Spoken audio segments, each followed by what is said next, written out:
That question has been echoing through every baseball newsroom, every sports desk, and every late-night studio across America. Not because the Dodgers are struggling. Not because something went wrong.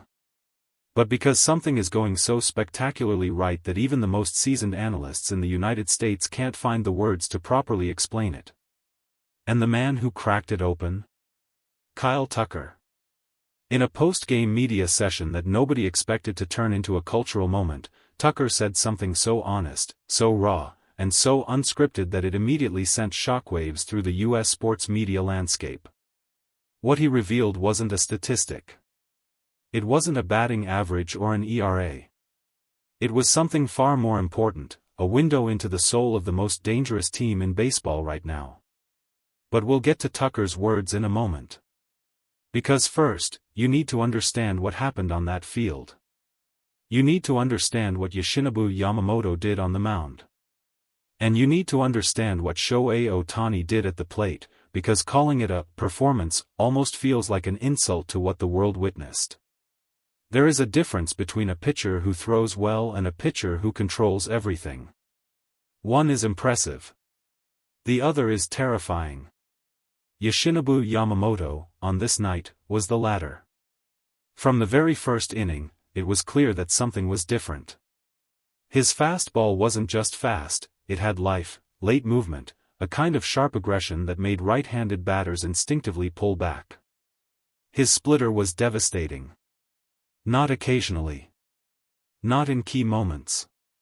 Consistently, inning after inning, count after count, he threw it to exactly the location he intended, at exactly the speed he chose, producing exactly the result he wanted. Opposing batters weren't just failing to hit him. They were being made to look foolish. By the third inning, the dugout on the opposing side had gone quiet in that particular way, not the silence of disinterest, but the silence of men who have realized they are facing something they are not fully prepared for. That silence is one of the most telling signs in professional baseball. Veterans know it. Coaches know it. And Yamamoto, calm and expressionless on the mound, knew it too. U.S. media analysts who covered the game were visibly searching for comparisons. One commentator paused mid-sentence on live television, shook his head slightly, and simply said, "There isn't really a modern comparison for what he's doing right now." That moment alone tells you everything.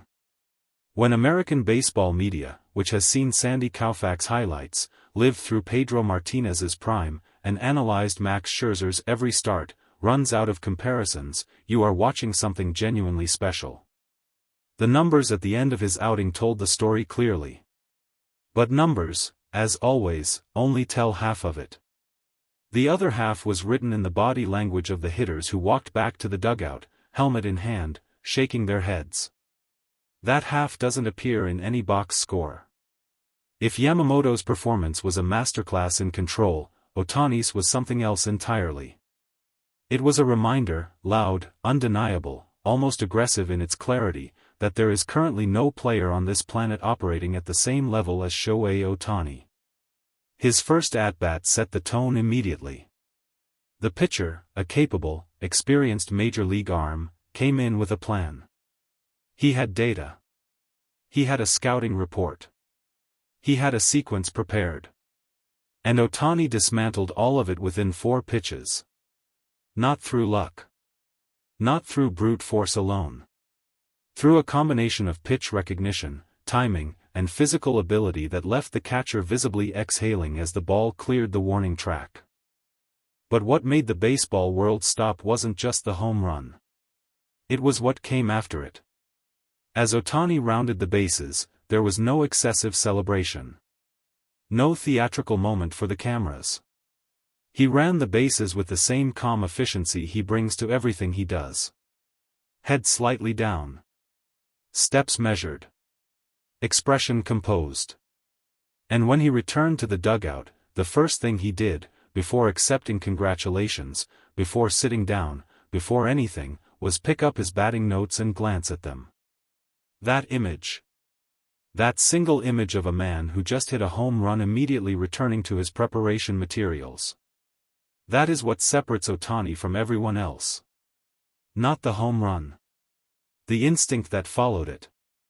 Former players watching from the broadcast booth went quiet for a moment when that image appeared on screen.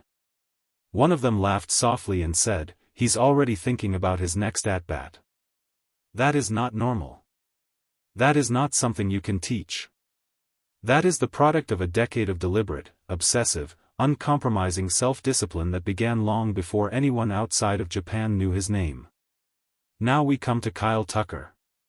And we come to the moment that ignited every sports talk show, every podcast, every comment section in American baseball media.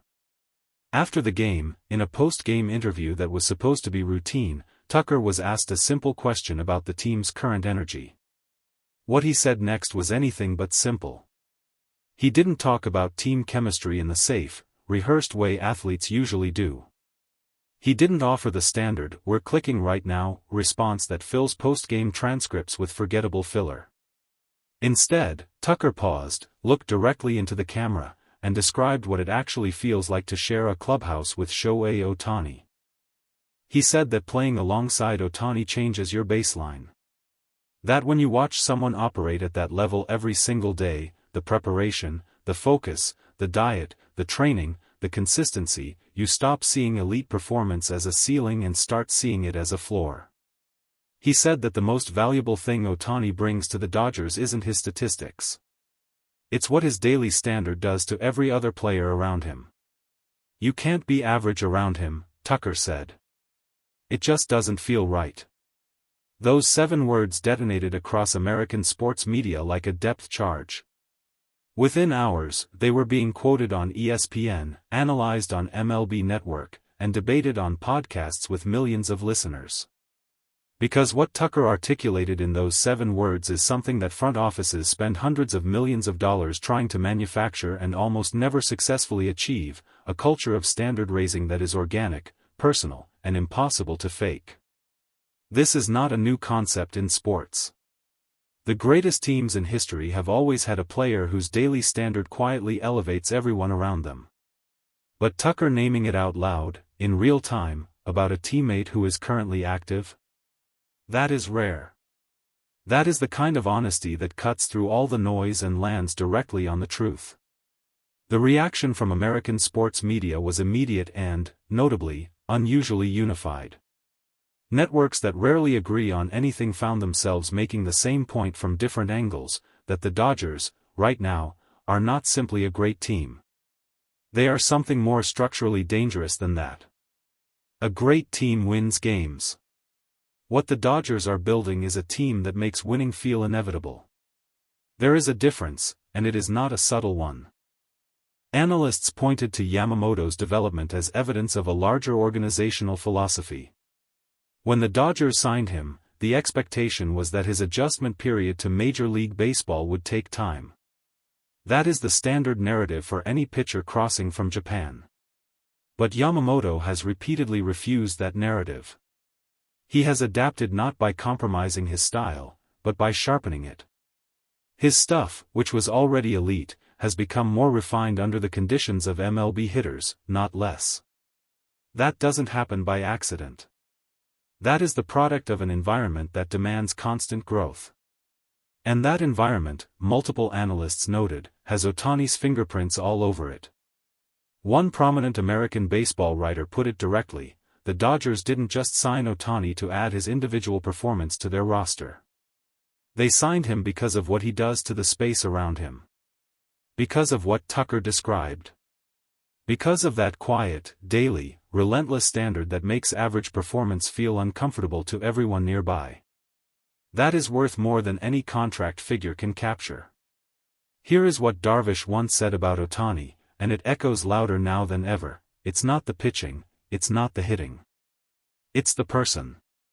When you observe Ohtani closely enough, as Tucker has, as Yamamoto has, as the entire Dodgers organization now has the privilege of doing every single day, you begin to understand that his baseball performance is simply the visible surface of something much deeper.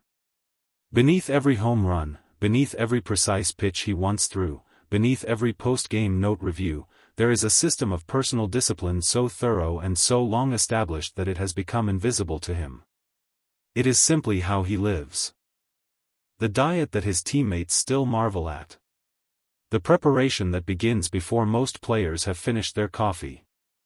The humility that persists regardless of achievement. These are not strategies Ohtani deploys consciously. They are not habits he maintains through willpower. They are the architecture of who he is, built piece by piece since high school, refined through years of joint training with mentors like Darvish, and now expressed at a level that leaves even the best players in the world shaking their heads. Tucker sees it every day. Yamamoto sees it every day. The Dodgers coaching staff sees it every day. And what they are all witnessing, whether they frame it this way or not, is the answer to a question that baseball has been asking for a generation. What does it look like when physical gifts and personal discipline combine at their absolute maximum? It looks like this. It looks like a post-game note review after a home run.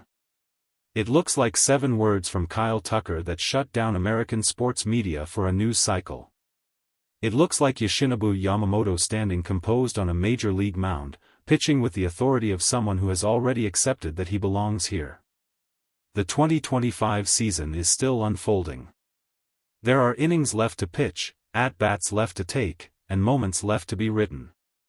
But what is already clear, what Tucker's words confirmed, what Yamamoto's performance demonstrated, what Ohtani's daily standard has made undeniable, is that the Dodgers are not simply playing baseball right now. They are redefining what preparation looks like. What leadership looks like. What it means to be the best player in the world and still pick up your notes after a home run. The US media is in an uproar. But underneath the noise, underneath the debate and the analysis and the hot takes, there is a quieter truth that every honest observer is arriving at on their own.